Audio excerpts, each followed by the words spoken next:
network of charter schools with campuses on the west side of the valley, on the east side of the valley in Agua Dulce, also up in Lancaster. I know you can hear us up there. We've got an online school that's gosh, they almost doubled their enrollment this year. Our home study program is always incredibly popular. So we've got everything for your kid, regardless of how they learn best, because it is all about making sure that we're teaching the way you learn. Tell you what, while you're listening to the show today, check us out at iLeadSchools.org and take a look. See what's best for your kid, whether it's a campus-based school, an online school, hybrid, home study.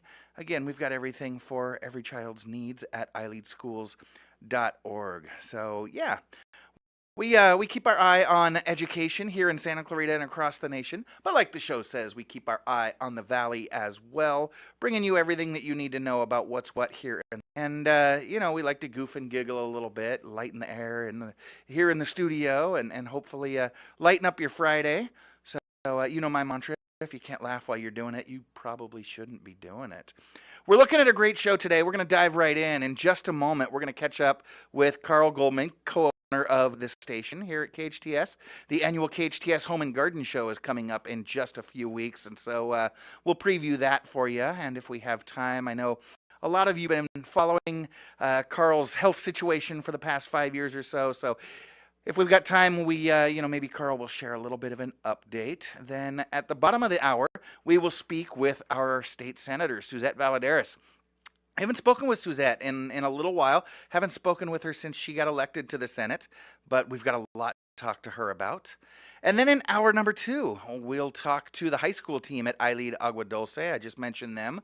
iLead Agua Dulce is a free 12th grade public charter school here on the east side of town, just up the road. So they're actually about to graduate their first class of seniors. Very exciting. So you'll hear about their high school program, and then yeah, my big brother will be calling in, believe it or not, at the end of the show. We call him Big T, and Big T likes to call in with some fun facts, some trivia, and lately he's been given some life advice that you can, if you're probably not optimizing your daily interactions with the other humans. It's always super fun, and yeah, jam-packed show today. So let's get right. Like I said, my first guest today is Santa Clarita Valley's 2008 Man of the Year, SCVi Charter Schools 2016 Vision and Education Co-Honoree, and the absolute model of volunteerism, service, and philanthropy in the Santa Clarita Valley. He has served on countless nonprofit boards around town and helped found Michael Hoffman Foundation.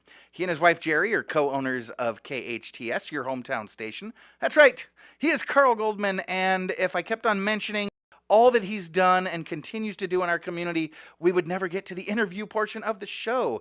Carl has a master's degree in communication management from the Annenberg School of Communications at USC, very prestigious school, and a BA in mass communications from Hampshire College in Amherst, Massachusetts. He's generous, tenacious, and inspiring. Carl Goldman, how are you doing this morning? Great. I paid you well for that intro. I appreciate that. We weren't supposed to mention it on the air, though. So, Carl, like I said, we're jam-packed today. I want to dive right in. First off, I want to address this because I know a lot of our listeners have been wondering. You've got a new morning show that my big brother and I have been listening to. Delgado's doing a pretty good job, but here's my concern. Big T and I have been doing our show here for, 6, 7 years, but neither one of us got the phone call from you. What's a brother got to do to get promoted around here? Well, worked well with the big boss there. Oh, I see. My better half. Yeah. There we go. I put the blame on her. There we go. Delgado's doing a great job, in spite of the text messages by Tony and I annoying him while he's on the air.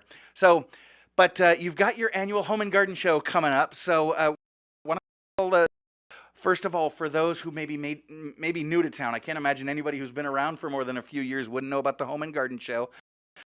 But tell our listeners what it is, how it got its start. What's the history of the Home and Garden Show? Thanks, Matt. Yeah, believe it or not, this is the 14th annual Home and Garden Show, KHTS Home and Garden Show. Started 16 years ago, 2 years off for COVID, and we actually started in a parking lot right by SCVi over off the old road. Grew to the Hyatt, outgrew the Hyatt about 7-8 years ago, and moved over to Central Park. It has become the weekend Clarita. Last year we drew about 25,000 residents. Wow. 25,000. Wow. Yeah, you guys completely take over Central Park there, which is Yeah. not a small venue. Right. Yeah. It would actually 25,000 to put it in perspective. If you went to the Kings hockey game, Yeah. you could fill the stadium twice or close to it. Wow. Yeah, it's bigger than Staples. Wow. That is an amazing comparison.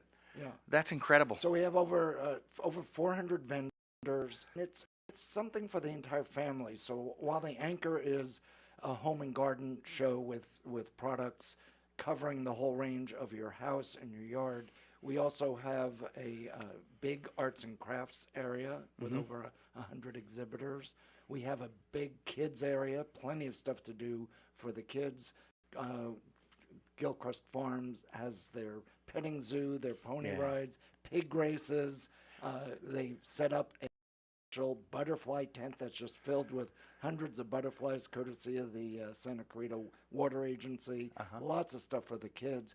And then on Saturday, we have the Emergency Expo. So all the firefighters are there. We do the Jaws of Life, where you tear apart a car, which is amazing to watch. I've seen it now 14 years. This will be the 14th year, and I'm just marveling over it every year we do it. And then we have, of course, you'll enjoy this, food trucks. There we go. Over a dozen, and a complete variation of food. So all you can eat over there. You and I will stuff ourselves on a variety of things. Sounds fantastic and lots of fun. Now, you know, I'm an educator, and our show is sponsored by iLead Schools, and it's interesting. Within the last year or so, the metric to measure schools' success is kind of changing a little bit. Schools are being measured on whether or not they've reached that level of success that they were pandemic, right? Because we all knew, you know, learning loss was a real thing, but it's been 5 years now. Have you gotten your students back to the level they were prior to the pandemic? You mentioned last year you had 25,000 people out. How does that compare? Are you guys now back to pre-pandemic levels? We're actually ahead of pre-pandemic levels. So what happened with us is, as you know, the pandemic hit in March, and our show is always the last weekend in April over at Central Park. So we had to make a quick decision, 2020 show, to a halt, which was not a lot of fun there. Right. But anyway, so prior to that, in 2019, we were drawing about 16,000 residents to the show. We were off for 2 years because of COVID, came back. 2022, we were the first event the city allowed back in Santa Clarita. In spring of April of 2022. So even the was, so we were the first, and we drew about the same amount as we did the year before COVID. Not much of a dip. That's good. Not much of a dip, but we were expecting a lot more, and I think people were still very hesitant, particularly because it was the first show to get out there. Right. There's still the early adopters and then the folks that are going to wait and see how it goes, and maybe next year, Exactly. But the year after, in 2023, the weather was great. People wanted to get out, and we ended up with over 20,000 residents that came to the 2023 show. Okay. Last year, we really hit new levels with 25,000 residents, and we expect the same or more this year. We have over 400 exhibitors already, and we still have about 5 weeks to go. It is not too late to register. If you are an exhibitor and want to participate in the show, make sure you go on to SCVihomeshow.com, and you can fill out the registration form, and we will get right in touch with you. So it sounds like a lot of fun. You said last weekend in April, so that's what, 4 or 5 weeks from now. It's April 26th and 27th. Is that Saturday, Sunday? Is that Friday, Saturday? And what times? It's Saturday and Sunday. The 26th and 27th. Always do April. Hours are 10 to 4 both days. 10 to 4 both days. Okay. And we're over on the park, over by the dog park. So bring your dogs. Oh, cool. And we actually have a number of dog rescues that are participating. We have the special seeing eye dogs there as well, courtesy of a number of different groups out there. And then we're right by the stairs. Okay, yeah. City hopefully it'll open before the end of April, an incredible light waterfall and stream. So if that's finished, you and I will get to challenge the stairs.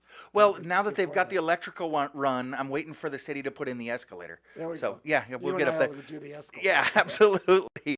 So you mentioned a lot of fun stuff, you know, the butterflies and the pig races and things like that. But with a name like Home and Garden Show, I'm sure there's a lot of DIY stuff. So what other things can folks expect as they're heading out there? And then kind of a similar question, you mentioned that it's open to vendors. What type of vendor would want to secure a spot at the Home and Garden Show? I'll answer both, and I do want to mention right away that the KHTS Home and Garden Show is free to the public, and more importantly, free parking. Fantastic. Yeah, I was going to ask how folks get tickets. They get tickets by showing up and walking in. They just put a smile on their face, and There we go. the only thing they pay for will be the Okay, and well worth it. So again, what kind of booths are going to be there for folks to enjoy, or for vendors to consider getting a spot?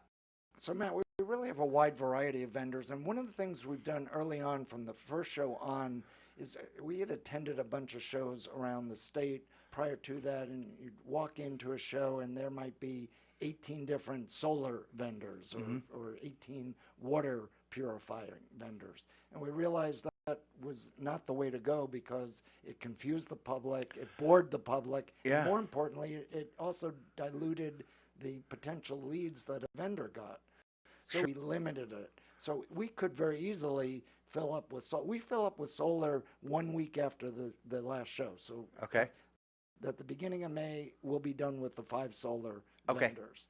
So we have solar, everything to deal with the house. Everything from solar, flooring, garage doors, construction people, remodeling, bathrooms, you name it. It's all there. So in one fell swoop, you can find everything you want for inside the house. Then, of course, we have all the outside stuff, everything from gazebos, barbecues. Nice. We've got a cool vendor that I've never seen before. It's a movable kitchen for outside. And so imagine, you can go online and see this, but imagine a cart, and it has everything. It even has an umbrella that is solar. So so it captures everything, so you don't need to plug in. Okay, fantastic. I was wondering, how you're going to move around and still plugged in. Yeah, that's cool. It just pulls up the umbrella. So you've got to see this. You got to check that out. Yeah. But we have everything for outdoors, from artificial turf to gazebos.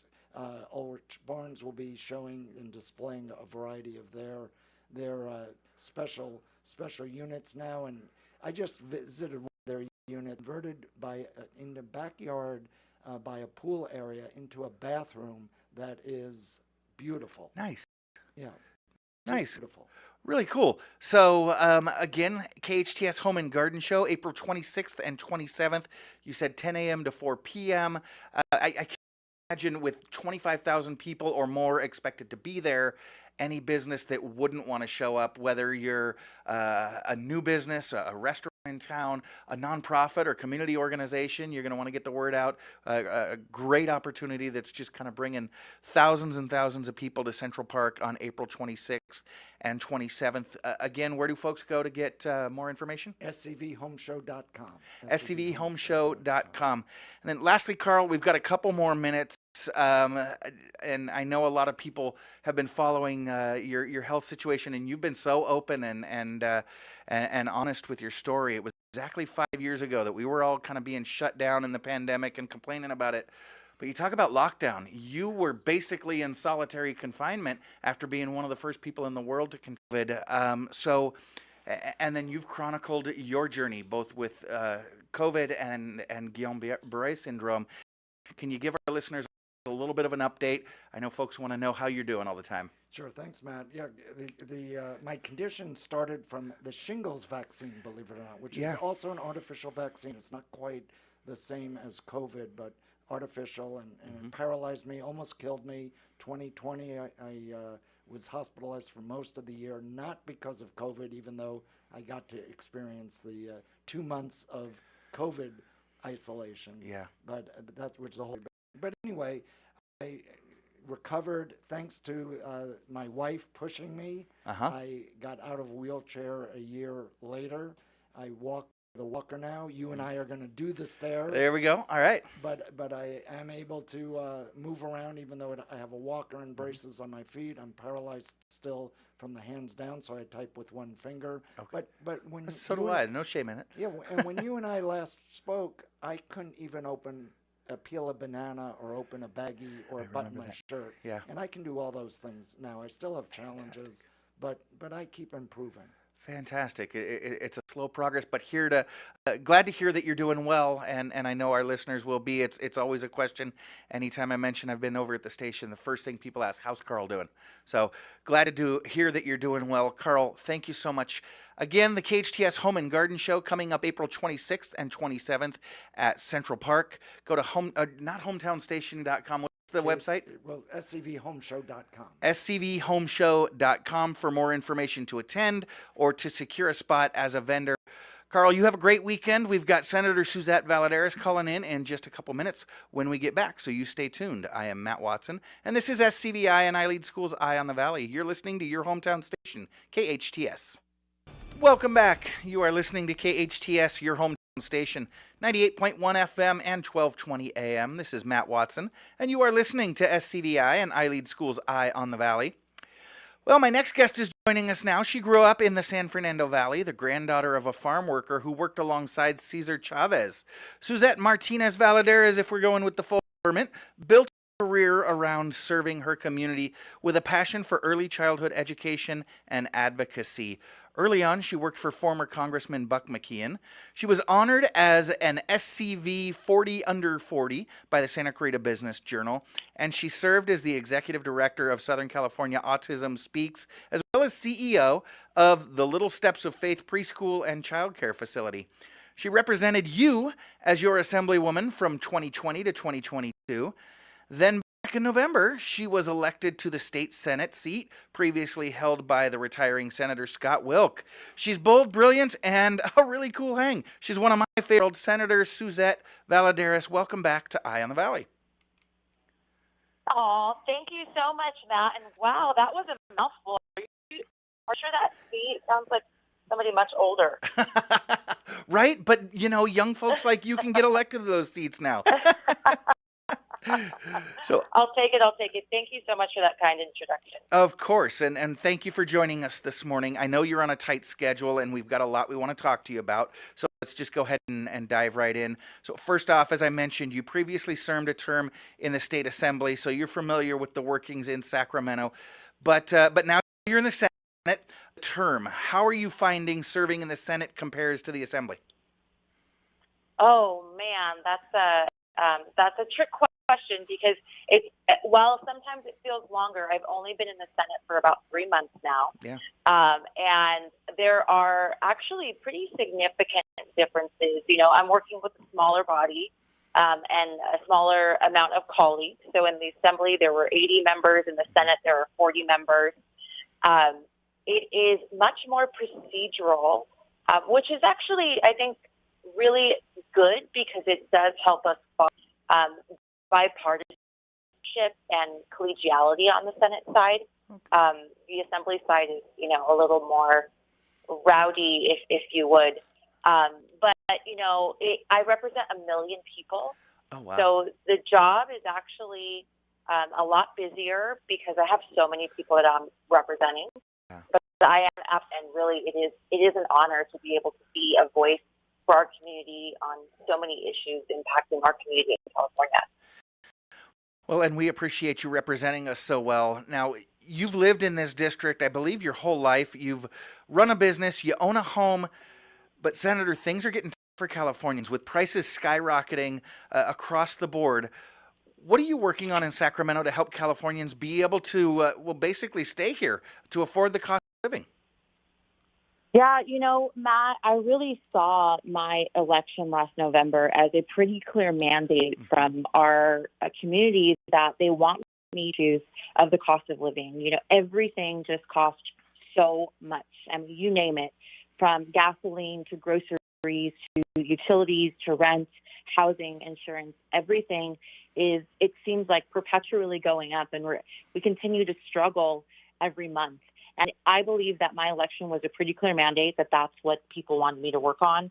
and I hit the ground running. So the very first bill I introduced is that will help veterans who are 100% disabled.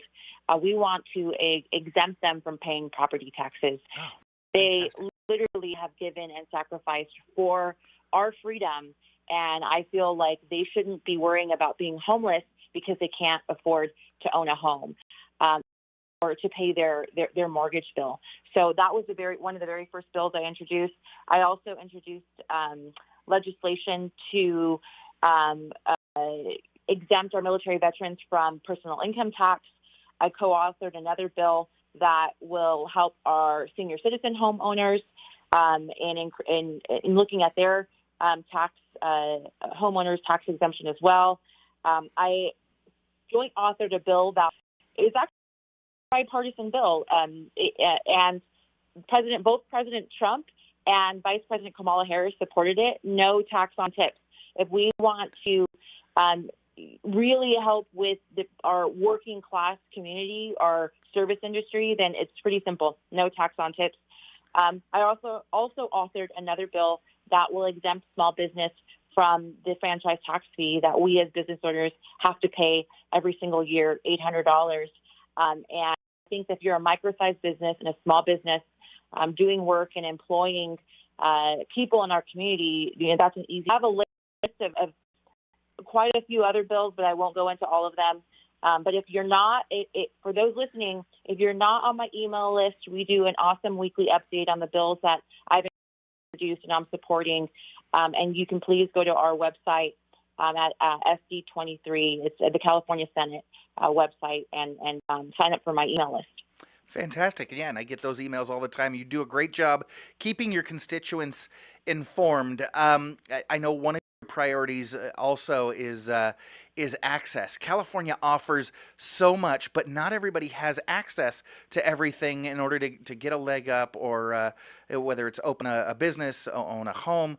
You just talked about economic access, but having access to high-quality schools is also among your top priorities as well. As you need as a charter school network, school choice is very important to us, to our families, to the over 700,000 students in California that attend charter schools. What are you doing to ensure that all kids have access to high-quality schools? Yeah, that's a great question. And I mean, I know that you know that I am very passionate about ensuring that our children receive a quality education. And that really stems from my belief in the California dream. And the California dream starts with a good education and a good job. And if you can't read and you can't write and you can't do math, it's going to be really hard for you to get a good job and thus, find your California dream down the road. Yeah. And right now, the state of education in California is really bad, Matt. Mm-hmm. Particularly for our Latino students. We're seeing that our Latino students, less than 36% of them are proficient in grade level reading. Less than 26% are proficient in grade level math.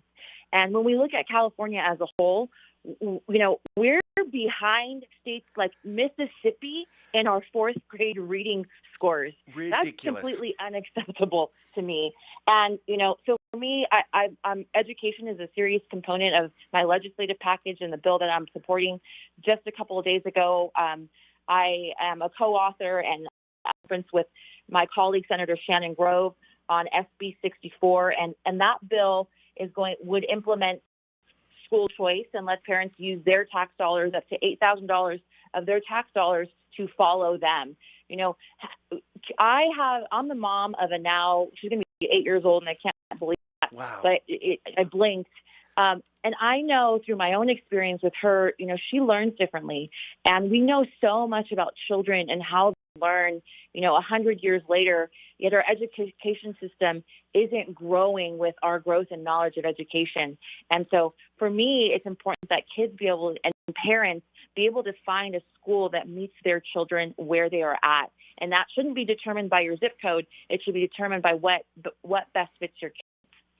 Absolutely. And again, shameless plug, check out a school that fits your kids' needs at iLeadSchools.org. But back to Senator Suzette Martinez Valladares. So one of the things that we've always enjoyed and really prided ourselves on here in Santa Clarita has been the high level of public safety. I know I'm not the only one. I always look for the rankings get published, and are we the seventh safest city? Are we the ninth safest city? But safety is very important to us. But recently, public safety has been under attack here in LA County and across the state. So what can we do to keep Santa Clarita and the rest of the state safe, Suzette? Yeah, this is also another tenet that I ran on because I've seen it. I've seen, the decades of policy that have led to criminals in California feeling emboldened, and which is why we've seen, over the last decade, an increase in crime, and that's everything from property crime to petty theft and violent crime. And I am somebody who will never back down from supporting law enforcement and ensuring that they have the resources that they need.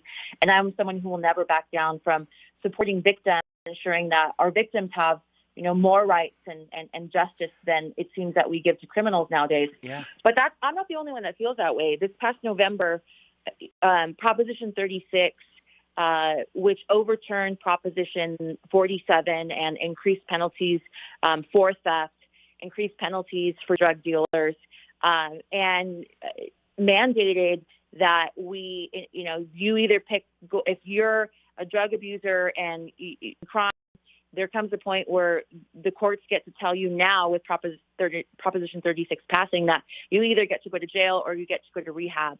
And so voters voted for Prop 36 by over 70%. Wow. That's a mandate. That's a very clear mandate. It's not partisan. But now what's happening, Matt, is the legislature and the governor aren't funding Prop 36.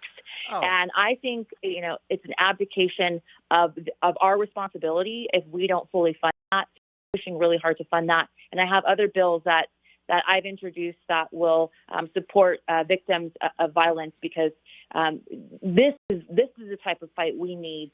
People that are going to fight for safe streets and fight for victims, and that's what I'm committed to. Yeah, absolutely. Gosh, I love your passion as ability to work across the aisle. It's really the only way to get things done here in California. Suzette, shortly after you were elected, a news piece where you were sharing a bit of your experience when you joined the Senate as caucuses were starting to form, and you share experience with the Latino caucus. Your name would indicate that you're Latino or Latina, but you had kind of an interesting response when you went to join the Latino caucus. Yeah. So Matt, yes, Suzette, not only do I have one Hispanic last name, but I have two, Martinez Valladares. Right? Yeah. I am Latina. My mom's side is Puerto Rican. My dad's side is Mexican. And when I was first elected to the state assembly, I was the only Latina GOP representative in the assembly. And there on the Senate side, Rosalisi Ochoa was the only GOP Latina on that side as well. There were two of us in total. Mm-hmm. And this past November, when I was elected, I was sworn in on our Senate floor. Our caucus of Latino GOP representatives had grown from 2 when I was first elected to 11. And it is an amazing, accomplishment to see so much diversity in our Republican Party, but also to see the people of California speaking and sending representatives that represent their values to Sacramento. Yeah. Now, there is a Latino caucus in the state legislature, and that Latino caucus has been, there for, I think, 50 years, over 50 years. But it's actually a Democrat Latino caucus. Their bylaws don't allow Republican Latinos to be members. So for anyone who knows me, yes, I am persistent. I don't like to be told no. I will find a way to a yes. And if you tell me I don't have a seat at your table, I'm going to build my own table. So my colleague, Kate Sanchez, and I decided to create our own Hispanic caucus. We're not partisan, meaning we don't care if you are Republican, if you're Democrat, if you're independent.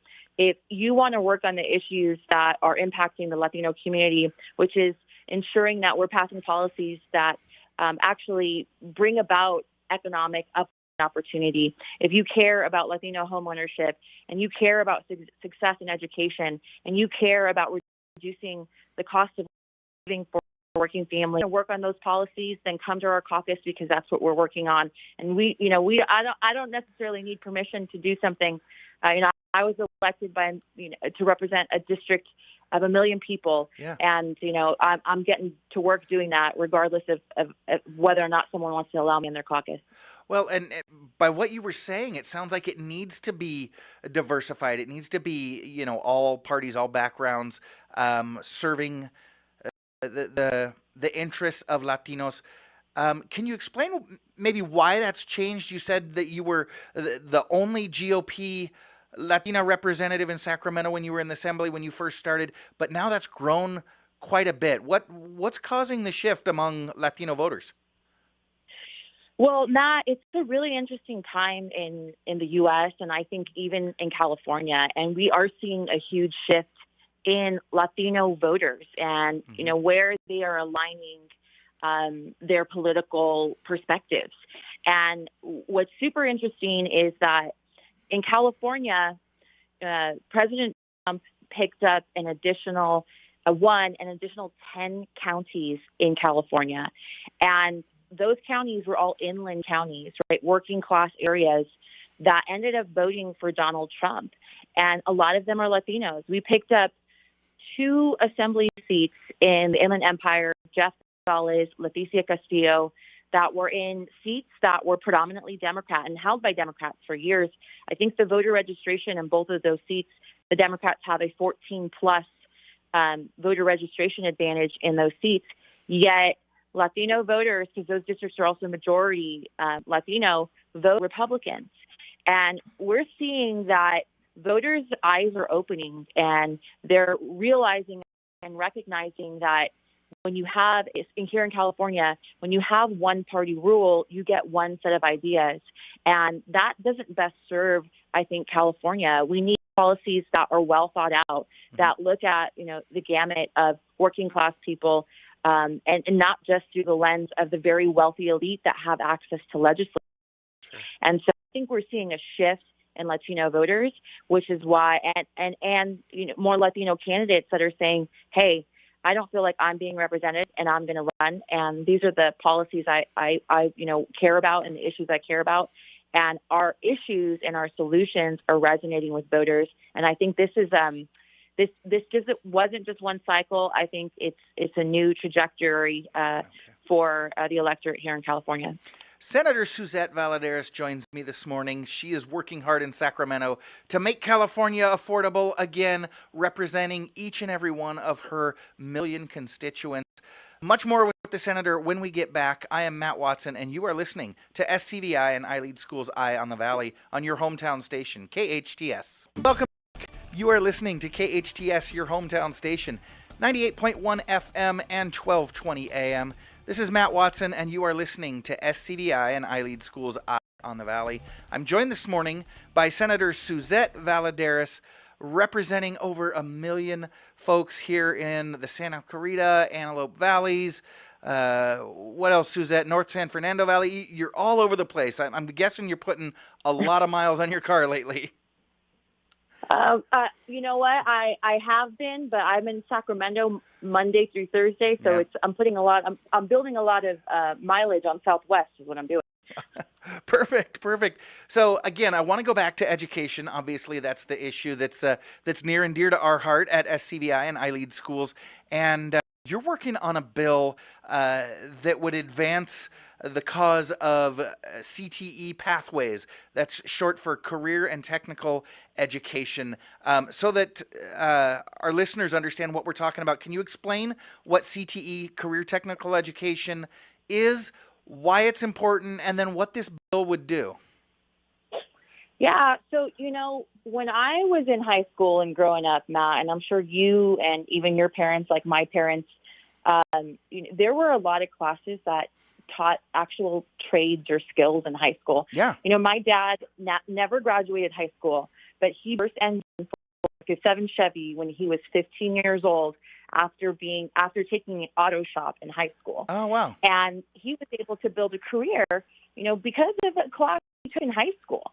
And we have for too long in California taken away those options for kids, giving them actual. And I don't know, maybe like 6 or 7 years ago, I had read some type of study that I think amongst eighth graders, I think like 60 or 70% of them had wanted to be social media influencers and didn't want to go to college, right? Yeah.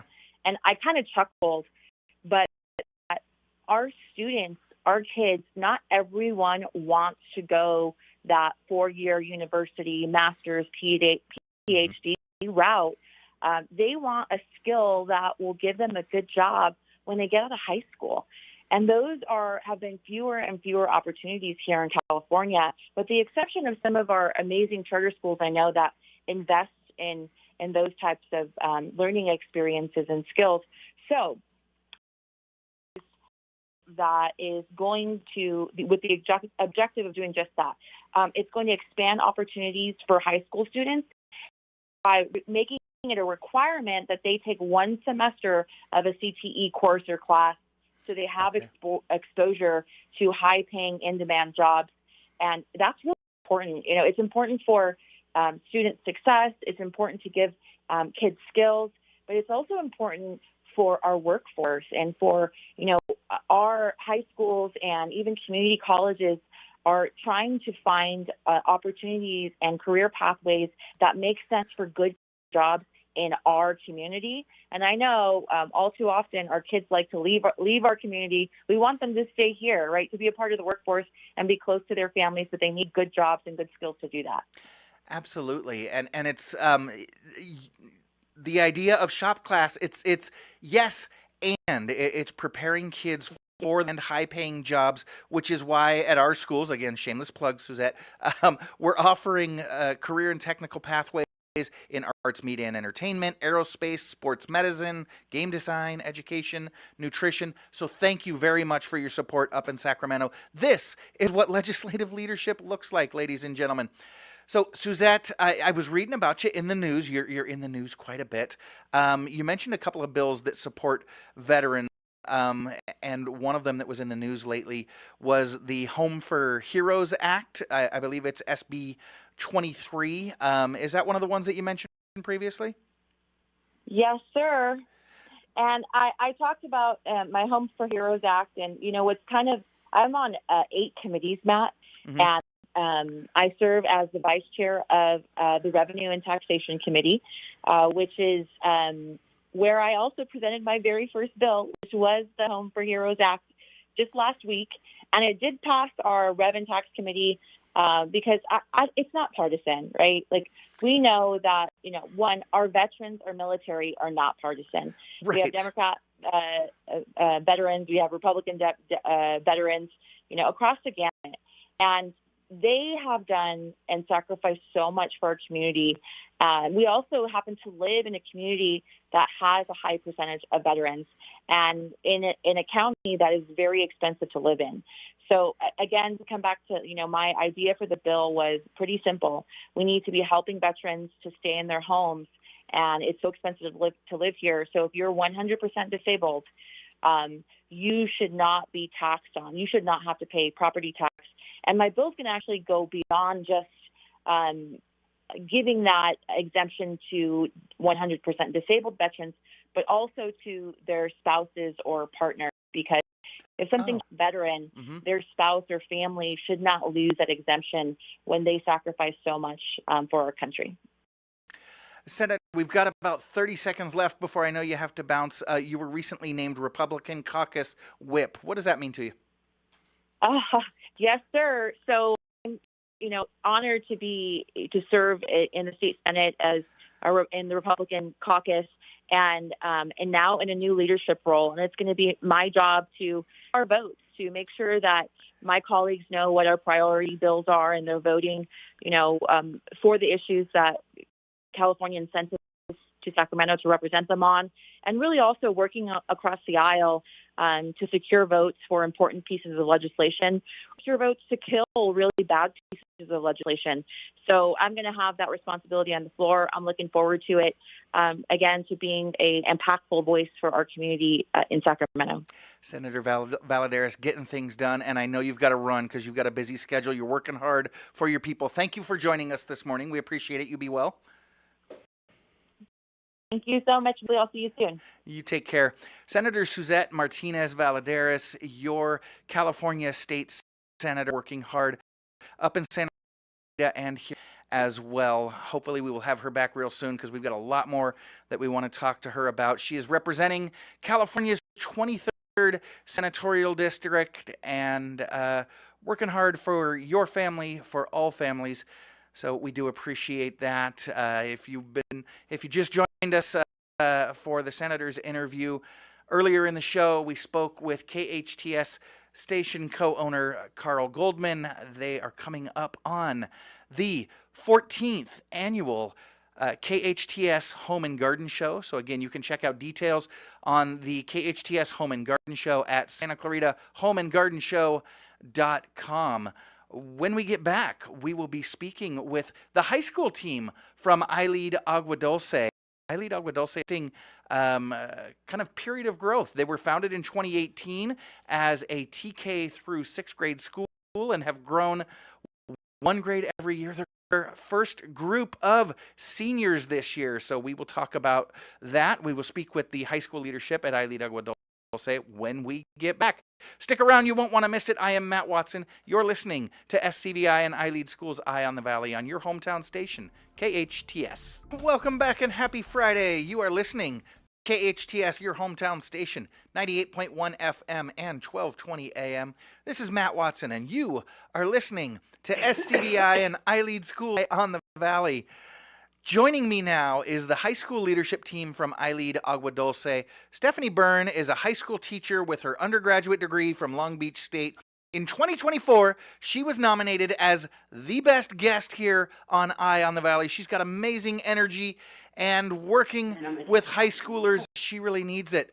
And Laura Jeggi is leadership resident at iLead Agua Dulce. She has been in public education coming up on a quarter century. Her degree in English from that she's speaking the correct language, and her master's in American Studies from Pepperdine University ensures that she's doing it with the correct accent. Stephanie, Laura, welcome to Eye on the Valley. So he's like, "Are you sure that's appropriate?" We are on the air, ladies. How you doing? Stephanie, Laura, can you hear us? All righty. Let's go ahead and pot them down and see if we can't fix their audio. We are joined by the high school leadership team. There's a bunch going on at iLead Agua Dulce. Right before we brought them on the air, they were joined by a big group of kids walking by. There's always a lot popping on campus on iLead Agua Dulce. Stephanie, Laura, can you hear us now? All righty. I think maybe they have their phone muted, but I think they'll realize that we're live and coming back any second now. Again, we've got Laura Jeggi and Stephanie Byrne, the high school team at iLead Agua Dulce. How we doing, ladies? Are you there? And they've still got us muted. All right, this is fun. So I'm going to tell a little bit of the story of iLead Agua Dulce until they join us. Are we there, ladies? Have we got you? Yes. Okay. Yeah. Fantastic. Welcome to the show. When you turn the volume up on the phone, it makes it easier to hear us. So we're going to Stephanie, thank you again for joining us. You both have been educators for a long time now. I want to get to allow our audience to get to know you just a little bit. So can you each tell us a little bit about your educational journey, your career, and how you eventually found your way to iLead? Stephanie, why don't we start with you? Okay. Well, I very intentionally went to college to work in public education. I started teaching, I started my teaching career back in 2006 at the largest public high school in Orange County. Once I started my own family, though, I took a break from secondary education and entered the world of early childhood education with my own children, and kind of followed my own child's needs in that classroom, or my own child's classroom needs kind of steered me from there, and I ended up at Independent studied charter schools, and it was out in Orange County, and he thrived in that alternative setting, and that educational framework provided so much for him that I kind of decided to go to independent study charter schools when I decided to go back to the secondary classroom. And this school that my kid loves, when you fast forward 9 years, decided to grow their own high school program here at iLead Agua Dulce. And I really loudly let them know that I was very interested in being a part of that program. I have been working in independent charter high school for the last 9 years. And I'm happy to say that I now work here at my children's school and have been the high school facilitator for 2 years. And we are so fortunate to have you. Laura, you are a recent addition. You just joined iLead Agua Dulce this year. What about you? So I started teaching in 2000, fresh out of college. I think I always knew that I wanted to be a teacher. And after spending oodles of money on an English and history degree, I decided to go into secondary education. I was at a school in Sunland, Tahunga area for 10 years, and then I was invited to join the design team for the Public School Choice Initiative with LAUSD. And so I helped open the CCLA campus in San Fernando in 2011. I was an English teacher there until and then I moved out of the classroom first as an instructional coach, and then I was the magnet coordinator there, and then I moved over to middle school for a hot minute and was a literacy interventionist there. And during that time, I earned my administrative credential, and I've actually interviewed 3 different times. My oldest daughter was at SCVi from kindergarten to 3rd grade, and it was always a school and a program that I've really sort of admired and appreciated. And just the stars finally aligned, and I came in to interview last spring, and I was hired as the leadership resident here starting this year. Yeah, and leadership resident is kind of how we pronounce assistant principal at iLead. So congratulations and welcome to the team. We're so glad to have you. Thank you. So the biggest compliment I think that a school can get is for one of their teachers, one of their educators, especially educators that have been doing it as long as the two of you have, is when they enroll their own children. That speaks volumes for in a program that they know intimately. Stephanie, you mentioned that you're a parent at iLead Agua Dulce. What makes iLead Agua Dulce a good fit for your children? Yes, I am actual 7th year with iLead schools. Wow. My oldest is neurodivergent, and the traditional classroom just was not very effective for his learning.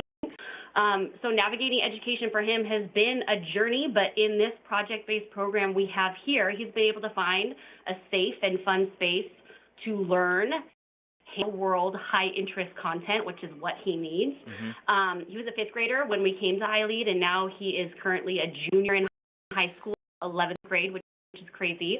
And I have 3 additional children, 2 that are, one's in middle school, and the other one's in elementary school, and the other child actually attends another high school because he plays sports, which is the only thing I feel like we don't offer here at our little tiny boutique high school. But you guys do have sports. Your soccer team just won the championship a couple months ago, I believe, but in the younger grades. They did. Yeah. They did, yes. Our high schoolers have been great in assistant coaching and mentoring and being part of the practices for the younger kids, but unfortunately they don't get to have their own teams. Well, you know, I think that's one of the amazing things about having a comprehensive school, and by comprehensive, you've got the littles all the way up to high school. You guys serve TK through 12th grade. Again, all free. You're a public charter school. But like I know even your play day that's coming up in the middle of April is being organized by your high schoolers as a day of fun for the elementary school learners. So I think that's so cool. Now, Stephanie, you and Laura are both high school specialists, so let's talk about the high school for a little bit. That's why you're here. iLead Agua Dulce employs a project-based learning curriculum, not just in the high school, but all the way down. But how does project-based learning get rolled out at iLead Agua Dulce? Well, at the secondary level and within an independent study model, much of our study is inquiry-based, applicable to real-world current events. Since we are such a small high school of 43 students, we are able to kind of personalize the projects to fit our clientele, if you will, and connect to the ever-changing world around us. Well, that is really cool. So, so you're rolling out these projects. It's that hands-on, relevant, rigorous learning that lasts, right? It doesn't stay in their brain until they take the test and then they forget all about it. So, do you have like maybe I don't know a favorite project or something that really engaged your kids that you've rolled out with your learners over the last couple of years? Yeah, absolutely. Besides this, for this year specifically, beside our like ninth grade spooky podcast challenge we had around Halloween, the rest of the project, which was around the Thanksgiving time, one stands out the most this year, and it has to be. I had no idea what it would be because you know how teenagers can be. No matter how excited I am about a project, they might, or an activity or some sort of outcome, they don't always meet my enthusiasm with equal enthusiasm. But this one they actually really liked. For the 12th grade government class, we did a semester-long presidential campaign project. Each created a fictitious candidate, a platform, and issues to address. They researched campaign strategies, finance plans, and media advertisements. Then, this is the best part, they had a mock debate where the other grades had the opportunity to hear each candidate speak regarding the issues that were important to them in a town hall style format. There was an election. It was exactly how I hoped it would be, but they learned so much, especially with it being an election year. It was actually really, really, really memorable. That's awesome. That is awesome. Yeah. Laura, I know we're here to talk about high school, and Stephanie, what an amazing experience. But again, iLead Agua Dulce serves grades TK through 12. How does project-based learning look in the younger grades? Is it the same as what Stephanie just described, or is it totally different? Kind of. I think that the best part about the project-based learning is the fact that it's cross-curricular and interdisciplinary. So it's never focusing on just one discipline or one subject, and the kids really get a chance to see how math works with science, works with English, works with history, and be able to understand, you know, whatever it is that they're learning and whatever it is that they're focusing on in class, using all of those different disciplines and using different learning modalities. So there's lots of different avenues for ways in for kids to demonstrate their proficiency and mastery in those different subject areas. Because life is integrated. Why wouldn't our curriculum? You know, one thing that I used to hear all the time when I was growing up in school, I have never once in my 13 years heard at an iLead school, and that is, teacher, when am I ever going to use this in the real world? Because that is obvious and upfront. Stephanie, back to high school. This year, as I mentioned a couple times now, you have seniors for the first time in your school's history. Yay! The school grew from kindergarten through, I believe it was 5th grade that we started with when we opened in 2018. And now you have grown a couple of grade levels, 1 or 2 grade levels every year. Now you are TK through 12th grade. How fun for them to be able to create their own senior experience with you this year. What preparations are they making for college? And then what preparations are they making for like the fun stuff that comes with senior year?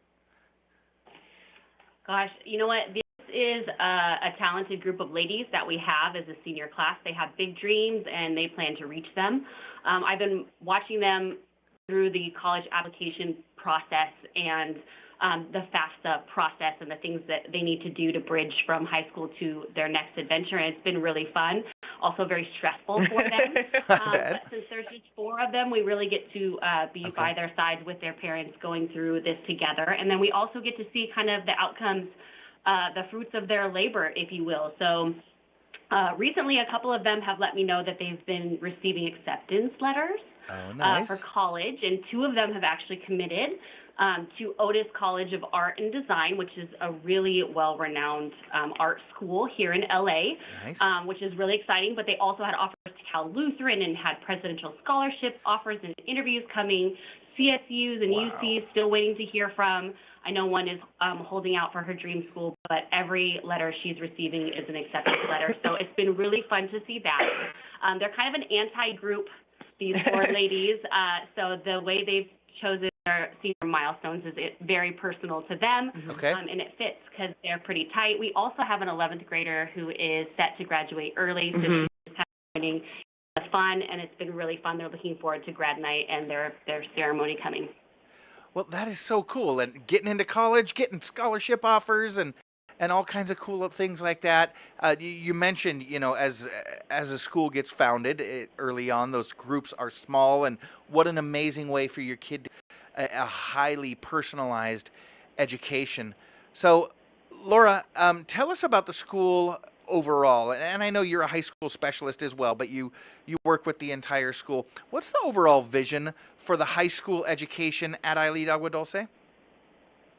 Like, really, in the end, we want to make sure that each of our graduates is post-secondary ready. And I say post-secondary because it doesn't have to be a four-year school that they're going to. We really want to sort of like elevate and celebrate whatever their future goals might be, whether that's trade school or a four-year or a two-year. We just want to make sure that they're prepared and they have a plan A to Z. So if, whatever their first choice is doesn't work out or they change their mind, they still have a backup plan and they're comfortable making those choices and navigating that process all the way to the end. And they feel that they're sort of active participants in that navigation and being handed to them or done for them.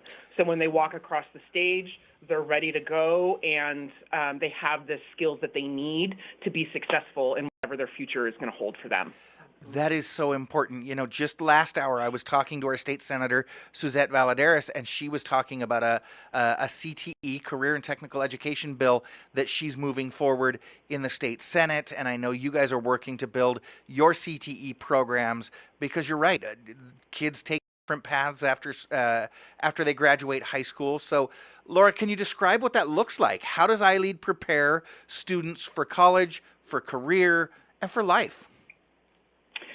We want to make sure that we're building independence and autonomy for all of our learners. And I think that having them navigate through an independent study really is an exceptional way for them to do that because it is so much more similar to what life after high school is going to be like, where, there's not a whole lot of hand-holding and there's not a whole lot of coddling, I guess, that they really have to sort of figure out those decisions and those pieces on their own.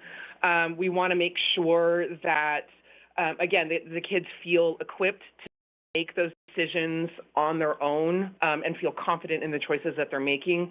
I think that Ms. Byrne and Ms. Petrina are doing an exceptional job of allowing our learners to experience that academic journey organically with all of this sort of the trials and the hiccups and the successes that go along with it. That, again, and all very personalized. TK through 12th grade, iLead Agua Dulce. One of the exciting things that's come out of your high school as it's grown is that you all in the high school have been approved as an international baccalaureate school. Now, for my listeners that don't know, that's really a big deal. IB certification, they call it IB, International Baccalaureate. IB certification is not easy. It's a rigorous process. It's extremely well respected, not only around the country, around the world. In fact, other than your sister school, there's no other school in this area that is IB certified. Can you explain to our listeners what the IB program is and what it brings to your students in the high school? So I think the greatest difference between IB and, say, like a AP program or an honors program is that IB is really sort of focusing on learning capacities rather than content. So students are learning about interpersonal skills. They're learning about critical thinking. They're learning about self-advocacy. They're all skills that you're going to need in life. And those skills are transferable to any discipline that you might be studying. I think also because our IB program and our current CTE program in entrepreneurship are so sort of closely tied that students are encouraged to be professionals in their academic program and academic process, not just students. The high school team from iLead Agua Dulce joins me this morning. When we get back, we'll have more on their high school program, including the really important aspects of school, things like culture and making kids feel welcome and at home at their school.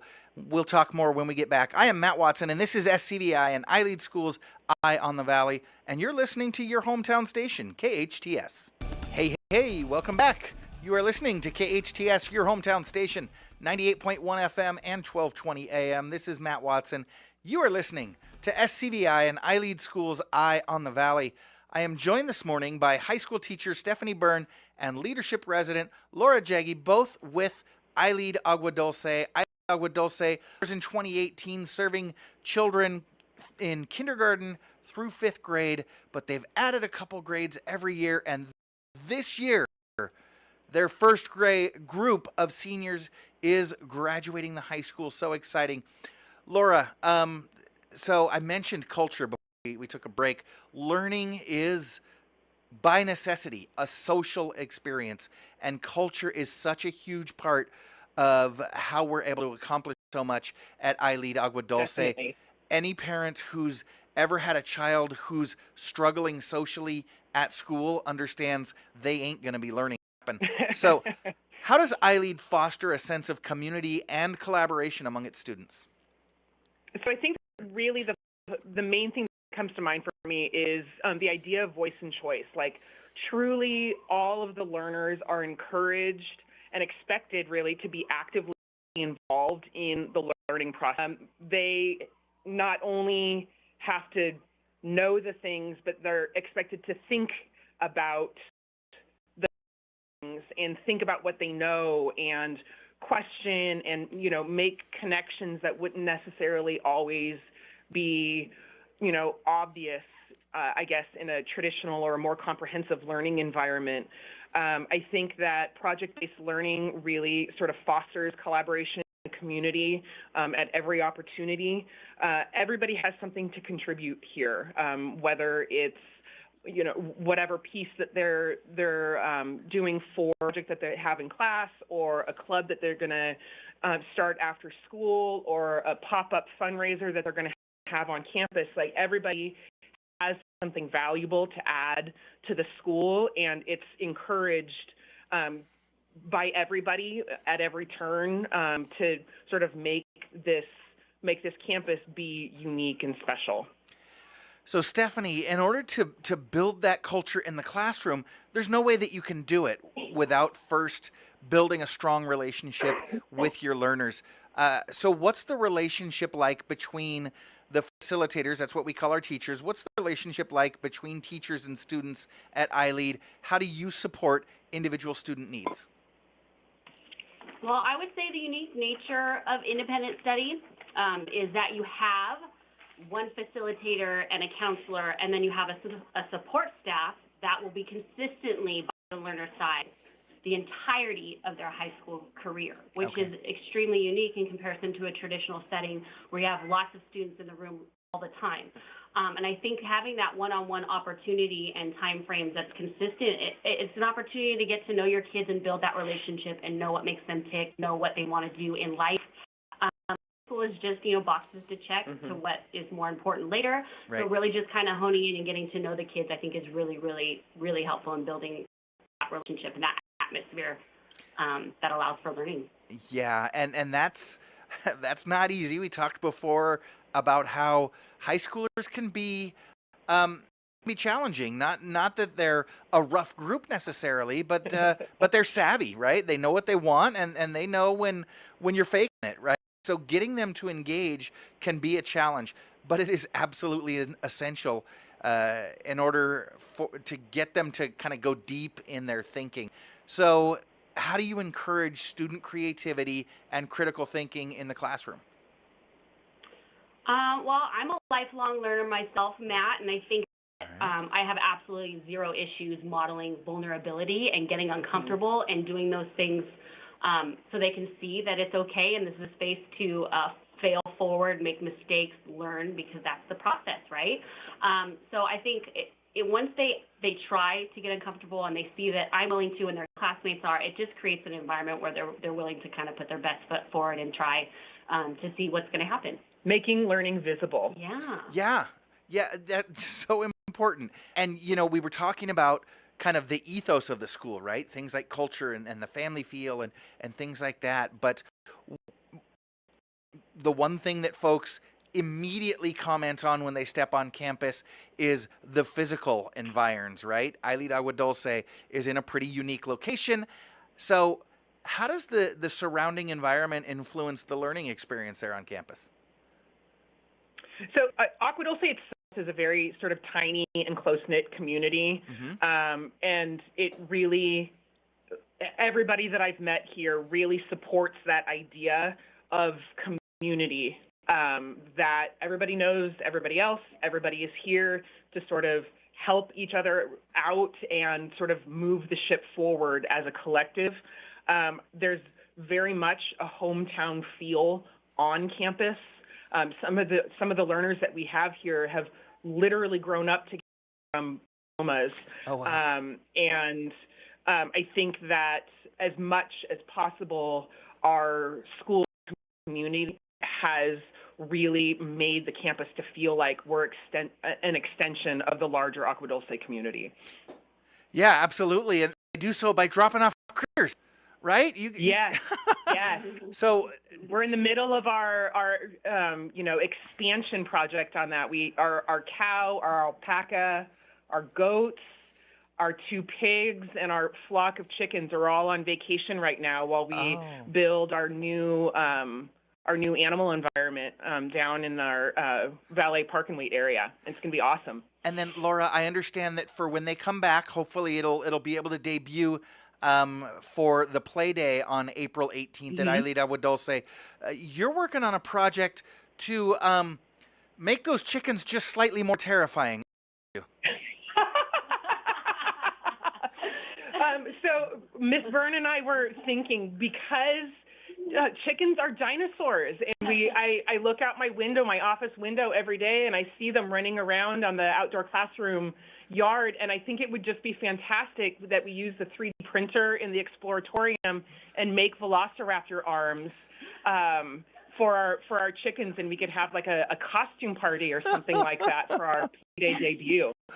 Arms on the chickens. I absolutely love that. Get the 6th graders working on it right away. So you mentioned that the animals are all on vacation while you're building that new location for them. So the next question, I'm not sure if you guys have an answer for. Do you all know where goats go on vacation? Oh, I don't know if I know. Do you know? They go to the Bahamas. Stephanie, what are some of the most rewarding moments you've experienced as a teacher at iLead? Well, I get to work with some amazing kids, and I get to know them personally, and to see them grow as a whole person is super fun. So when I think of something rewarding that I've seen, or moments I've had, I think of our annual chili cook-off that high school puts on. Yum! When our lovely learners get to serve strangers, as they call them. It's difficult because they have to talk to these strangers in a kind way and see what their needs are, meet them, and stand for over an hour. So watching them do this successfully and being proud of themselves and washing the dishes and putting it away and seeing the money they made for their fundraiser, and the feedback from the adults on campus was probably my most memorable moment this year so far. And then I work on campus with it can't be better than that. Like today, after we talk, I'm going to head over to my 2nd graders' paleontology POL and check that out. And I get to bring the high school with me for them to check it out as well. And I think that's just, my mama heart is super happy about that. Stephanie, I thought for sure you were going to mention at least one, or the tradition that you're building of your annual trips. Can you tell our listeners where you've been taking your students? Yes. Last year we went to Costa Rica. Nice. And it was amazing. It was amazing. And those learners that were able to go last year, most of them are going to be going this year with me to Iceland. Iceland, get out. We are going to Iceland. Very, very unique, diverse ecosystem. We cannot wait. I get to bring my own child with me. Some going, a whole family is going with us. It's going to be wonderful. I can't wait to see what they have in store for us there. Best field trip ever. That is amazing. Now, Laura, I want to ask you as well. I know you haven't been with us for a full year yet, but do you have a favorite iLead Agua Dulce moment? Something that's been particularly fun or rewarding? I have lots of them, actually, Matt. The Boxcar movie night was absolutely adorable. Yeah. I was able to bring my 11-year-old daughter with me to that, and Harper looked around and she's like, Mom, this is amazing. And I got to introduce her to some of the other learners and some of the other facilitators that I get to work with every day. The concert was the second grade talent show that Miss Pardis facilitated last month. I unfortunately wasn't able to attend, but watching the auditions for it and watching the videos that were shared amongst the faculty of some of the performances was adorable. Being that I work in secondary for most of my career, just the fact that I get to walk into a class and have a 4-year-old hug me around the knees and tell me that I look like a princess sometimes is the very best favorite part of my day. I have secret handshakes with some of the sixth graders now. It's just a very sort of special, welcoming, it gives me warm fuzzies all the time. Oh, that is so sweet. And yeah, I love Boxcar Movie Night. That's where Mom and Dad bring their camping chairs and kind of sit in the back out on the large yard that you have. And then the kids bring like refrigerator boxes like that. And for the days prior, they spend time painting them like cars, like school buses, race cars, any kind of vehicle. And then they sit in their car and they watch the movie that you guys show after the sun goes down. Like a drive-in movie. Oh, it is absolutely, it is beautiful. Now, so if folks are considering enrolling at iLead, what advice would you give a student? We oftentimes talk more toward the parents, but what advice would you give a student that would be considering enrolling at iLead? I really think that they need to understand that they can't take a back seat in their learning here, that learners are expected to be actively involved, actively engaged, that learning here sometimes looks a little bit like organized chaos.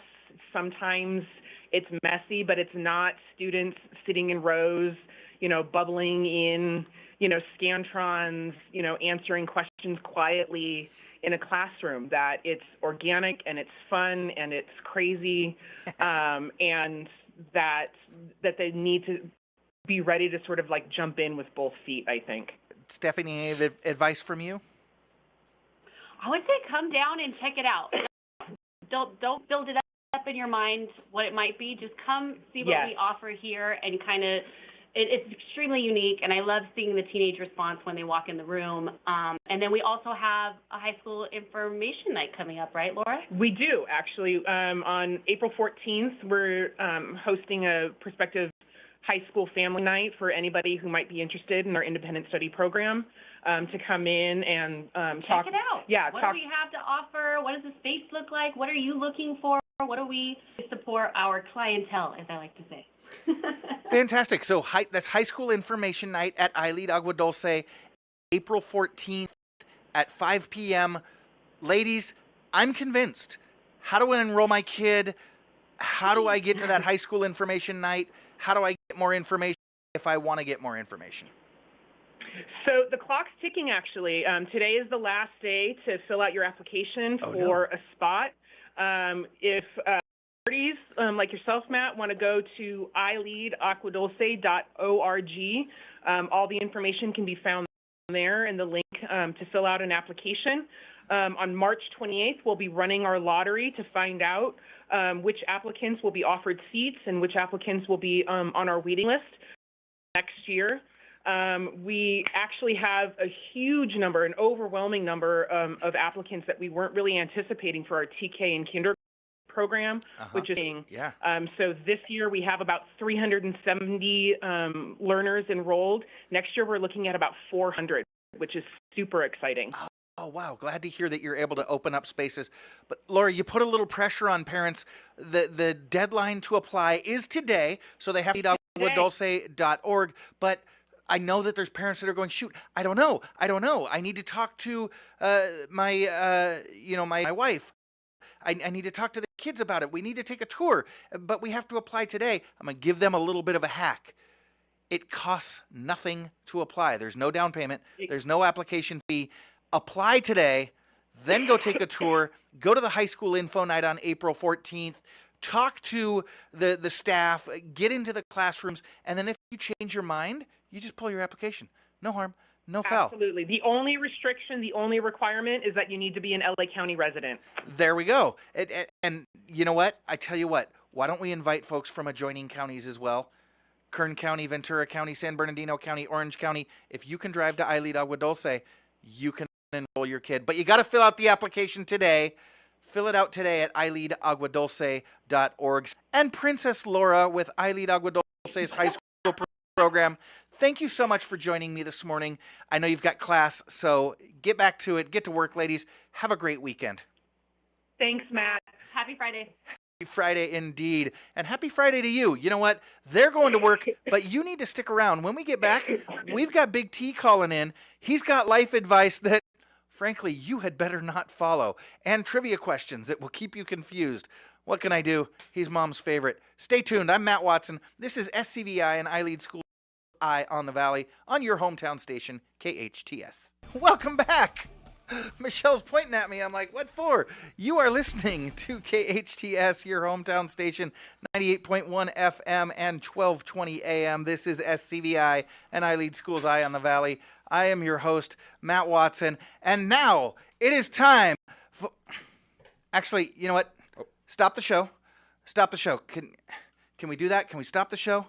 Before we go any further, I just want to explain something. Normally at this point, what I do is I introduce Big T with a couple of compliments and an insult because he's my big brother, but I've got to do it just a little bit differently today. So let's try this. Go ahead and start the show again. All right.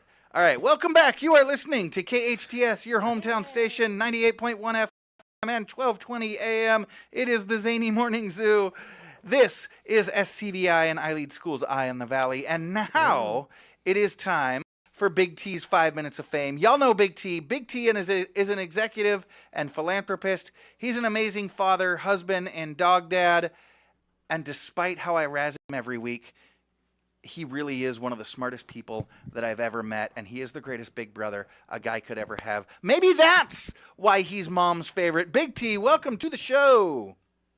Well, don't get all sappy on me now, Frogger. Sniff. All right, Big T, how you been today? I've been good. Yourself? Doing great. You know what? The weather outside is absolutely phenomenal. Couldn't ask for a better day to, maybe take a half day off. I don't know. Or maybe take a full day off and just enjoy the weather, enjoy the basketball tournament. I know a couple of guys out there that may have taken a day off and are going to enjoy the games today. What have you got for us, Big T? Big T will be cutting out early as well. Got to make sure I get home to see GCU play. There we go. Go Lopes. Good. Yep. Hey. And we lost Big T. In the morning? Oh, okay. There we go. Say that one more time, Tony. I said I know Delgado in the morning has been going on all week, and Big T's been listening. In fact, Frogger, you and I joined on Monday.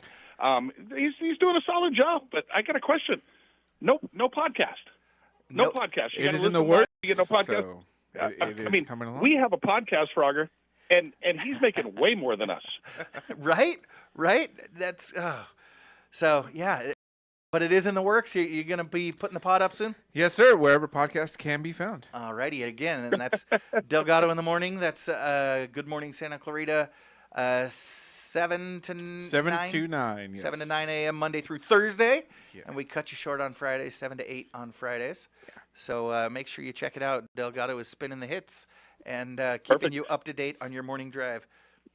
Yeah, speaking of March Madness, Frogger, I did reach out to Papa to see if he had a basketball pick, being that it's March Madness. I love it. Yeah, response I got was, nope, just football. Okay, so who's playing football this weekend?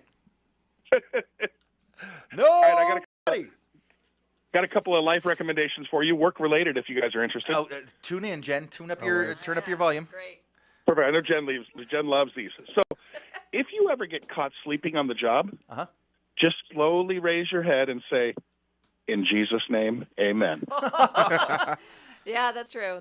You'll get no argument usually. There we go. Yeah. Right? Right? I'm not saying Big T has been victim of these, but no. That one does work. But Big T's praying that he don't get fired for sleeping on the job. Exactly. You ever seen someone cry at work? It's a little awkward, right? Yeah. So if you ever see someone crying at work, just ask them if it's because of Oh, God. All right. Making friends. All righty. Fantastic. You got any trivia for us, Tony? I do have some trivia for you. In the spirit of March Madness, we'll go ahead and put a little sports on there because I know my boy Remnant will love it. So name the college mascot from these teams that are playing today. All right. Here we go. So Remnant's out there. Let's see if he can beat us. Jen, I don't know if college basketball is your wheelhouse. No, it's not. This is a learning experience for All right. me. Delgado, get in here. Let's do it. We'll see. All right. Baylor. Andrew. Baylor Bears. Baylor Bears, correct. Mississippi State. Andrew. The Rebels?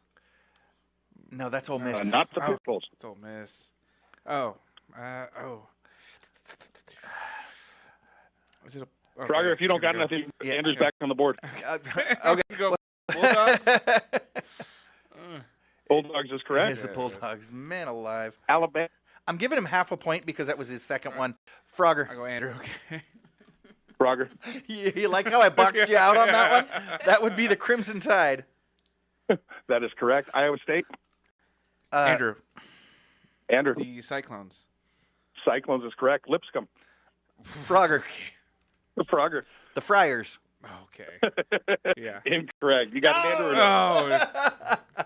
I was going to say the Grizzlies, but I have no idea. It's the Bison. Oh, Bison. Sure. Colorado State. Frogger. Frogger. Ooh, Jen, I'm going to let you rule on that one. Oh, come on. All right. Well, I got the call. Yeah, go ahead. And now I forgot the Buffalo. Nope. Colorado State is not the Buffalo. The Rams. That's Colorado. Andrew, thank you. I got caught up in the controversy and forgot what school we were talking about. Memphis. Andrew. Oh, I was about to say the basketball team. The Tigers? Yeah. Tigers is correct. All right, Grand Canyon University. Frogger. Frogger. The Lopes. Lopes, baby. New Frogger. Andrew. I got Frogger first. The Aggies. No. Incorrect. The Lobos. No, the Lobos. Lobos is correct. Last one, Liberty. Frogger. Frogger. Nope. The Emus. Careful now. Incorrect. They're the Flames. Of course they are. All righty. What states' teams have won the most World Series titles? Frogger. Frogger. States teams have won the most. California. Incorrect. Andrew? New York? Jen? New York is correct. Yeah. Sorry, Jen, didn't mean to step over you like That's that. okay. Because What the team- Brooklyn and the Giant. Yeah, Well, yeah. no, because Yankees have 17? Yankees have yeah. yeah, the Yankees have 27 of them. Or 20. But as in the Giants, we would have. But some of the I don't know. So the follow up to that, but you've already said it. There's a team with 7 is California. Yep. You got 20 in California. You got the Dodgers with 7, the Angels with 1, Giants with 3, A's with 4.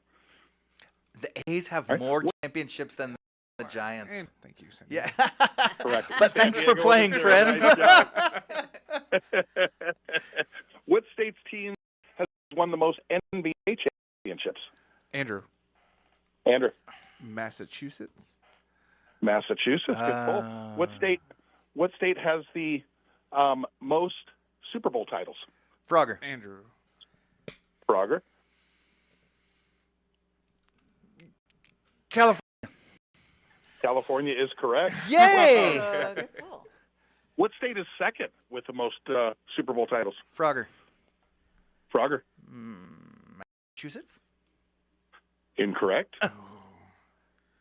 Okay, I would send Andrew, Pennsylvania. you got it? Pennsylvania. Pennsylvania. Oh. You got the Eagles and you got Good pull. Man, We'd you like guys to are take this good. opportunity to welcome Engineer Jen to the show. the right. Oh, you boys and your What group sports. has the most, what group has the most #1 songs on the Billboard Hot 100 list of all time? Frogger. Frogger. It's got to be the Beatles. The Beatles is correct. The Beatles. What is the largest U.S. state by area? Frogger. Frogger. I don't know, but Alaska. Alaska. The number 100 is represented by what number Frogger. in Roman numerals? Frogger. C. That's why we call it C note. C note. She is correct. I'm sneaking up on you, Andrew. What two planets is our solar system in our solar system have no moons? Frogger. Oh, jeez. Frogger. Mercury and Uranus.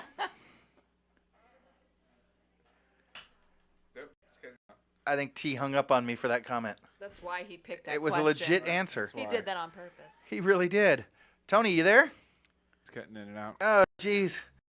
Okay. Well, it looks like we're losing Big T after I complimented him and everything this morning, made him feel welcome, and then his cell phone goes and bails on us. Take a look at the scoreboard. Engineer Andrew, I only gave you half a point for the one that you took 2 answers to get. Hey. So, yay. So I got you at 7.5. I've got Frogger and I've got station co-owner Carl Goldman and Jen locked in a tie. And Carl's not even in the studio this morning. But Jen's working on getting Big T back. But yeah, that was a favorite game. Me and my dad and friends just say, okay, let's just rattle off the sports mascots. Oh, and yeah. then we try to go for the hardest ones. And Okay. I do that all the time. yeah, you were smoking me, man. Oh, jeez. Okay, well, let's go ahead and recap the show. This morning we spoke with station co-owner. Oh, Big T's back just in time for us to say thanks for dropping by, Big T. We appreciate it. We're gonna go ahead and wrap up. I just want to remind our friends that KHTS's Home and Garden Show is coming up next month, April 26th and 27th. Go to Santa Clarita homeandgardenshow.com for more information. That's going to be lots of fun. We were joined also by Suzette Valladares, our state senator, and she joined us to talk about the economy, opportunity, everything that she's doing to further education across California. And then we were joined by the iLead Agua Dulce high school team, Stephanie and Laura, talking about the amazing things going on at iLead Agua Dulce. They're about to graduate their first group of seniors this year. Very exciting. So I want to thank all of them for joining us this morning. I also want to thank Engineer Michelle on the ones and twos this morning, and Engineer Jen. Thanks for all your support getting Big T back just in time. Engineer Andrew, all of our guests. Thank you, Producer Sarah, and thank you for listening. Remember, friends, life is hard, but we're all here to help each other along. Be well, do good, and go Bruins. And you join us again next week and every Friday from 8 to 10 a.m. I'm Matt Watson, and this is SCVi and iLead School's Eye on the Valley on your hometown station, KHTS.